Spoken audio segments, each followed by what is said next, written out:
बकुळा मावशी, व्यवस्थित चाललंय ना सगळं काम? ताई आज अचानक कशा आलात? मग सगळ्यांना भेटायला आले. का हो, काम नीट होत नाहीये का? नाही, तसं अजिबात नाहीये, पण खरंच खूप महत्वाचं बोलायचंय तुमच्याशी. काय आपल्याकडे भरपूर काम आहे सध्या आणि ते आपल्याला वेळेत पूर्ण करायचंय, बरोबर आहे? पण काय होतंय माहितीये का, तुम्ही सगळ्याजणी जे काम करताय ते पुरेसं नाही. आपल्याला अजून काही बायकांची गरज आहे. त्यांना आपण अपॉइंट करूया. हा, पण महत्वाची गोष्ट म्हणजे त्यांच्याकडे आपण पॅकेजिंगचं काम देऊया. तुम्ही ते काम करू नका. तुम्ही फक्त मसाले बनवण्याचं काम करा, कारण आपली टेस्ट सगळ्यात महत्वाची आहे.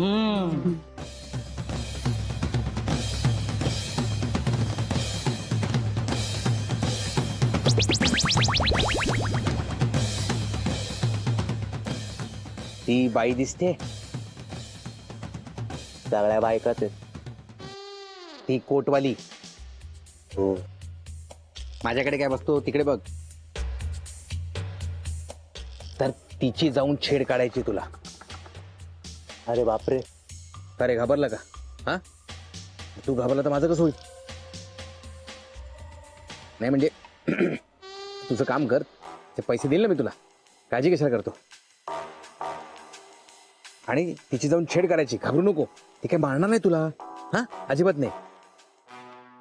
ऍडव्हान्स लक्षात आहे वाटतं. हा ऍडव्हान्स हे घे. हा, आता तुम्ही बघा मी काय करतो. हे बाबा, खूप काही करू नको. हा, चांगली बाई आहे ती. तुम्ही आता एकदा काय ते ठरवा. एकदा म्हणतात त्रास द्या, एकदा म्हणतात त्रास नका देऊ. असं करायचं हे घ्या पैसे. अरे आई, काय इगो आहे का काय तुझा? हा, जरा तुला झेपेल तसं कर. हा, हे बघ, तिथे जायचं, तिची छेड काढायची आणि थोड्या वेळाने तिचा एक मित्र येणार आहे. हा, तो जरासा असा ऍक्शन हिरो सारखा येईल. तो तुला थोडा मारेल, मार खाऊन घे. म्हणजे अरे थोडा मार खा, मग पळून जा. आणि जास्त मारायला लागले तर मला आवाज दे ना, मी आहे ना इथे. हा, टेन्शन घ्यायचं नाही. हा, हे राधा, ही आलं, तू आला, चल बस बस बस बस. हे बघा, आता ती आली की तिला छेडायचं. हा हा, छेडायचं, जास्त नाही छेडायचं, थोडं थोडं छेडा. हा, थोडं थोडं छेडा. आणि मग तो हिरो तुम्हाला मारायला येईल. थोडासा मार खायचा आणि पळून जायचं. हा, नंतर मला तिकडे भेटा, मी पैसे देतो. हा, आणि माझं नाव वगैरे सांगू नका. काय कुठे बोलवलंयस? एवढं उन्हाचं फिरवते, विचारत द्यायला लागला मला. अरे उशीर झाला तुला. अरे आणि काय इथे का बोलवलंयस? इथे का बोलवलं म्हणजे काय? अरे आपल्याला जायचंय ना बाहेर. तुला मी फोनवरती सांगितलं ना. हा हा हा, तू काय कोणाला फोन केलास की जागा बघितलीस का? एकच मिनिट आहे राधा, खूप महत्वाचा कॉल आहे. 2 मिनिटं. अरे, दोन मिनिटं. हा, येस येस, हॅलो. गप्पाच मारत राहाल का? जा आता, चला. हा, चला. हळू रे, ए हळू थोडसच. हा, काय नंबर दे. नंबर कशासाठी? नंबर दे. कसला नंबर? काही काम आहे का? तुझा पर्सनल नंबर दे मला. ए, काही काम असेल तर बोल. ए, नंबर दे. हात धरतो का? अरे अरे तीच मारते तू, फोनवर काय बोलतो तिथे? ए, ते बघ ताईला छेडतोय. अगं कमळे घ्या, ती झाडू घे. अरे या बायका कुठून आल्या?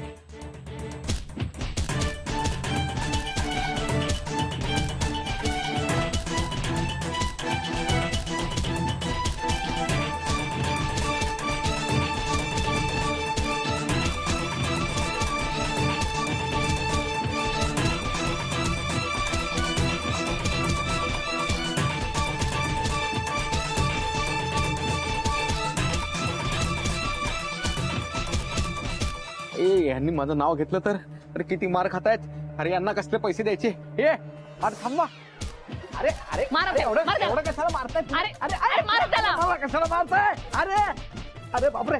अरे ए आई, अरे ए अरे मी काय केलं? अरे अरे किती मारला? बस ना, आता तुला पोलिसांकडे देतो. ठीक आहे ठीक आहे, पोलिसांकडे जाऊ आपण, पण मारू नका. बरोबर का? आपण जाऊ पोलिसांकडे. 1 2 3 म्हणून जाऊ. 1 2 3 मारा मारा. आता हे काय आहे सगळं? राधा खरं सांग, तुला माझी शपथ आहे, तुझा नेमकं काय कुटण्याचा बिझनेस आहे? काय करायचं सम्या? नंबर मागत होते माझे. केवढं मारलं? अजून मारायला पाहिजे होत. आता बघ, आपल्या बायका काही सोडत नाही, पोलीस स्टेशनलाच देते. नाही हे असंच पाहिजे, अजून मारलं पाहिजे. काय तुला सांगू का, प्रत्येक बाईनी आपल्या पर्स मध्ये एक मिरचीची पूड ठेवलीच पाहिजे या असल्या गुंडांसाठी. या असल्या गुंडांना ना शिक्षा मिळालीच पाहिजे. आता वेळ आली आहे, प्रत्येक बाईनी स्वतःचं रक्षण केलंच पाहिजे. सम्या,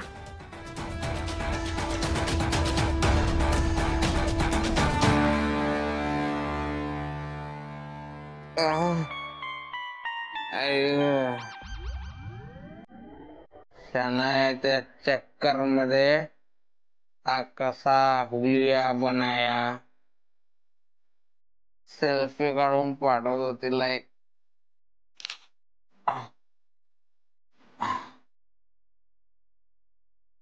सनाया आहे.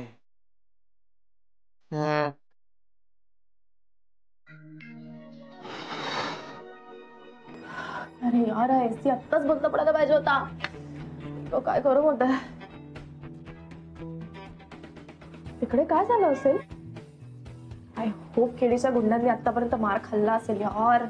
गुड फॉर नथिंग इम्प्रेस झाली पाहिजे.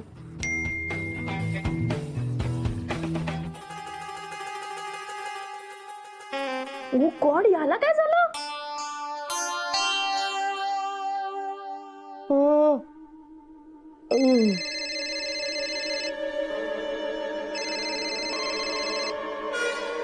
हॅलो.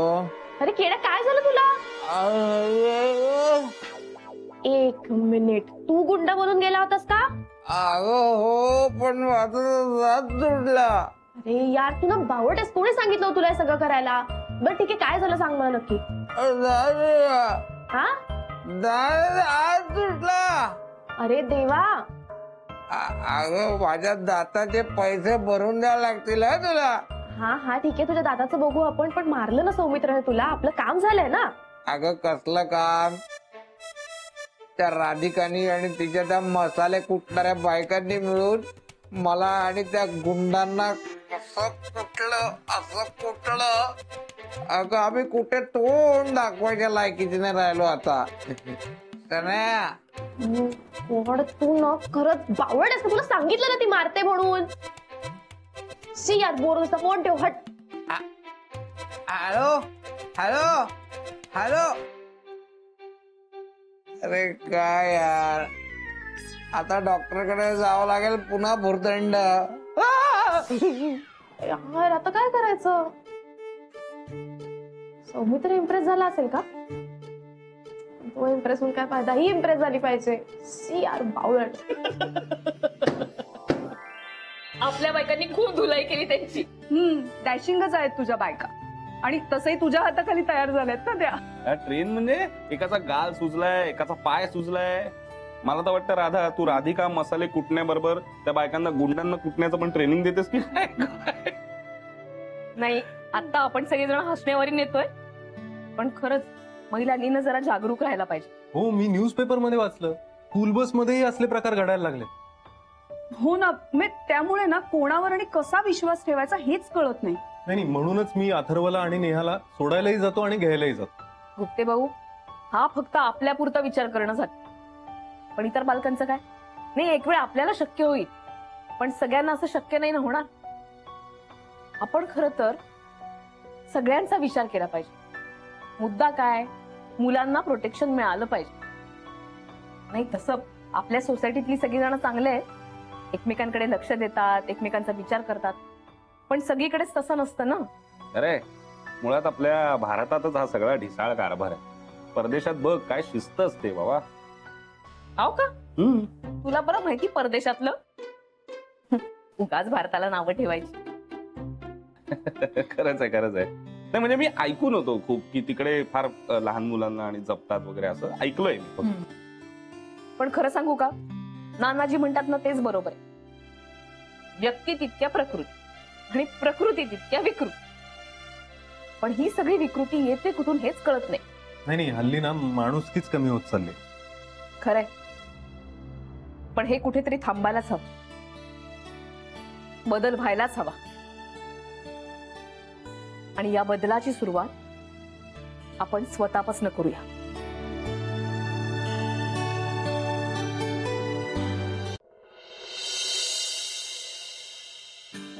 आंबा पिकितो, रस गळितो, कोकणचा राजा झिम्मा खेळितो. जिम्मानंतर खेळा, हात चालवा जरा आधी. अथर्वला द्यायचा आंबा, लवकर आटपा ना. सर्व दुपारी येणार आहे. हो, पण तुम्हाला माहितीये ना त्याला फ्रीज मध्ये ठेवलेला थंड केलेला आंबाच आवडतो. होते होते होते, जरा धीर धर. हे अथर्वसाठी, पंकजसाठी आणि समिधा. समिधाला जास्त नाही द्यायचा आंबा. अहो उष्ण असतो आंबा, बाळासाठी चांगला नाही. थोडासा द्यायचा. भारती, मी काय म्हणतो, आज बकुळाच्या वस्तीवर जाशील ना तर जरा मला पण घेऊन चल. का? कशाला? मी मँगो शिरा बनवणार आहे तिथल्या त्या महिलांसाठी, संध्याकाळचा नाश्ता म्हणून. हा, अहो तुमचं पाककौशल्य सगळं घरापर्यंत मर्यादित होतं ना, तोपर्यंत ठीक होतं. आता जगभर जाहिरात कशाला करायची आहे? बायका हसतील त्या तुम्हाला. काय इकडे हसत नाही, उगाच आपलं काहीतरी बोलू नको. तुमचं ना काहीतरीच असतं. मग काय झालं काय नानी? ह्यांना काय झालं विचार. अगं रोज नवीन रेसिपी वाचायची, मग तो पदार्थ बनवायचा. आजचा पदार्थ मँगो शिरा आहे आणि तो बकुळाच्या वस्तीतल्या मसाला कुटणाऱ्या बायका आहेत ना, त्यांच्यासाठी डबा भरून घेऊन यायचा त्यांना. अरे मग चांगली आहे की आयडिया. अगं तुला खायला घालत होते तोपर्यंत ठीक होतं, हे काय आता नवीनच? काय कसलं ठीक होतं? तेव्हा सुद्धा मला टोमणे मारले होतेस तू. सुनेला बरोबर दिलीत भाजी, मला कधी करून दिलीत का? भारती, अगं नवा गडी मी स्वयंपाक घरातला, आणि कुठलीही गोष्ट नवी शिकत असताना अप्रूप असतं.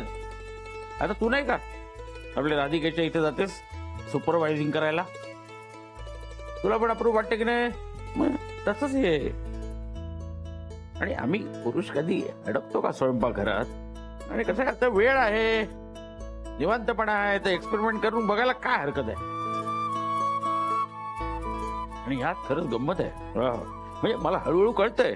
पण नाना बरोबर आहे तुमचं.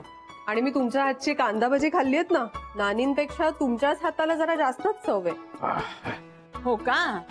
बर, आता मग रोजचा डबा सुद्धा त्यांनाच करायला सांगते मी, चालेल ना? देईन. उगाच तुम्हाला चॅलेंज देऊ नकोस. नको, अजिबात नको. तुम्हाला रोज स्वयंपाकघरात प्रवेशच देणार नाहीये मी. एक पदार्थ करता आणि सगळ्या स्वयंपाकघरात पसार करून ठेवता. काय कोण करून राहिलंय पसारा? नानाजी, रोज एक रेसिपी वाचायची, मग तो पदार्थ करायचा आणि घरभर सगळा पसारा करून ठेवायचा. नानाजी, तुम्ही गृहिणीसारखा स्वयंपाक शिकलात, तसंच गृहिणीसारखा आवरायलाही शिका ना जरा. ठेवीन लक्षात ठेवीन. हो बरं समिधा, निघूया का आपण? नाही तर उशीर होऊन जायचा. हो निघूया. डबा घेतलास का ग? हो घेतला. पाण्याची बाटली घेतली, डबा घेतला, दाण्याचा लाडू घेतला आणि एक फ्रूट घेतलंय. सगळं घेतलंय. शाबास. आणि हा नाना मँगो शिरा करतील ना, तोही मला ठेवा थोडा. आजचा बेत मँगो शिऱ्याचा आहे बर का. हो का? मग मजा आहे आज अथर्वची. आणि दादालाही खूप आवडतो.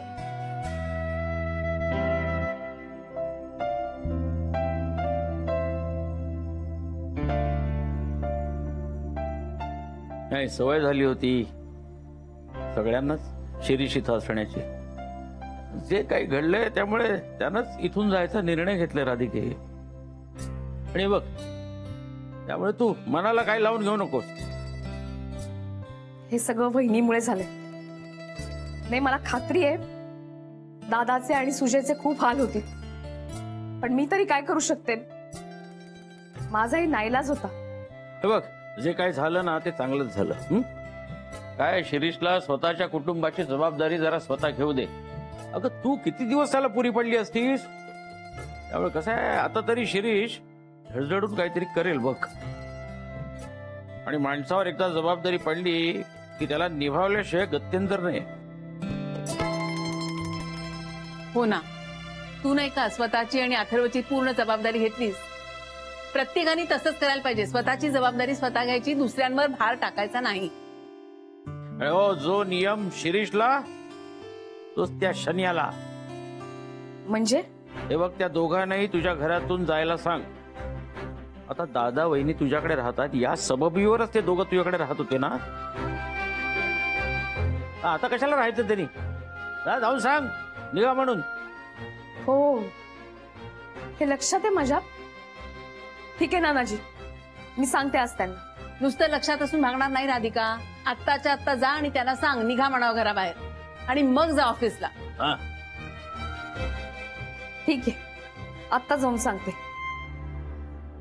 राधिका, मग तू जाऊन ये. तू आल्यानंतर मग आपण एकत्र निघू.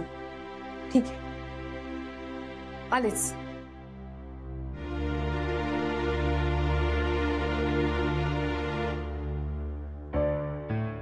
शनाया पण ना, तिला जरा जरी लाज असेल ना तर आता ती जाईल इकडनं. ती घराबाहेर गेली ना की घर स्वच्छ होईल.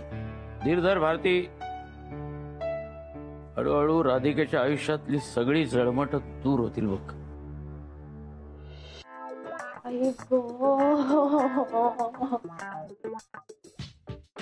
चल ना, अशा अस्वस्थपणे फेऱ्या काय मारतेस? अरे गरम किती होत आहे, नेमकं आत्ताच कुठे एसी बंद पडलाय. ठीक आहे ना, एसीचं काय, इथे गॅलरी मध्ये उभी राहा, मस्त गार वारा लागतो. तर दिवस रात्र गॅलरीत उभे राहू का? शी यार, काय करायचं एसीचं? अगं जुना झाला आता एसी, 10 वर्ष झाली त्या एसीला. म्हणजे बघ, हा राधिका प्रेग्नेंट होती ना त्यावेळेला लावलेला, आता बंदच पडणार ना तो. परत राधिका, तुला सुचत नाही का दुसरं काही? अरे त्यात काय, आता जे आहे ते आहे. आता राधिका प्रेग्नेंट असतानाच तो आहे, म्हणजे तेच सांगितलं, त्याच्यात काय. एनिवे मला गरम होतंय खूप. आपण कधी नवीन एसी घेणार आहोत? आता नवीन एसी शनिया,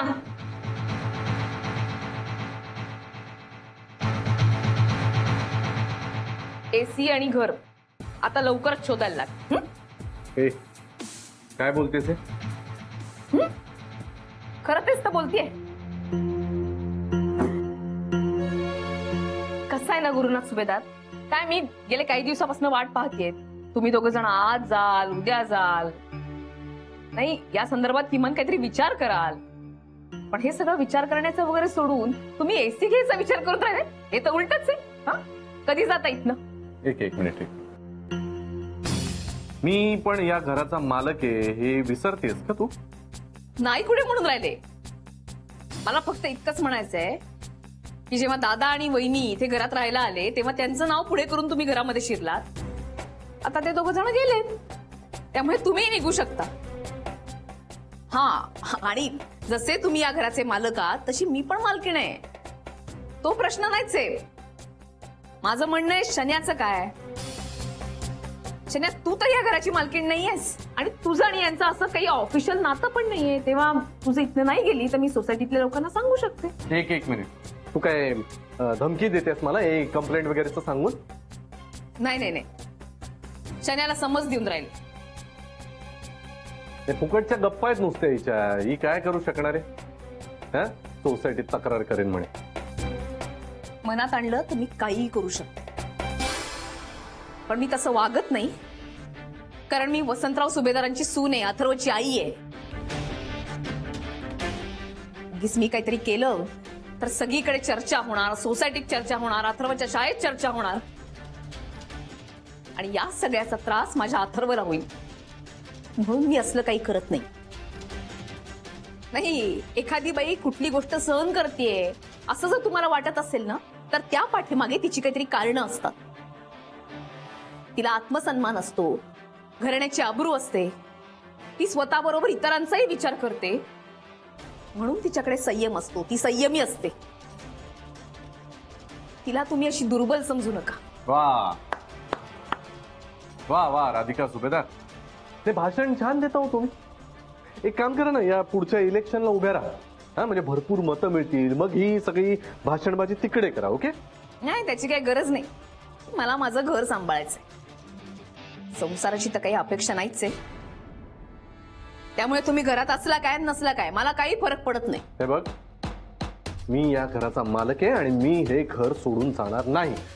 नाही नाही, तुमच्याबद्दल मी काही म्हणतच नाहीये, मी शन्याबद्दल बोलते.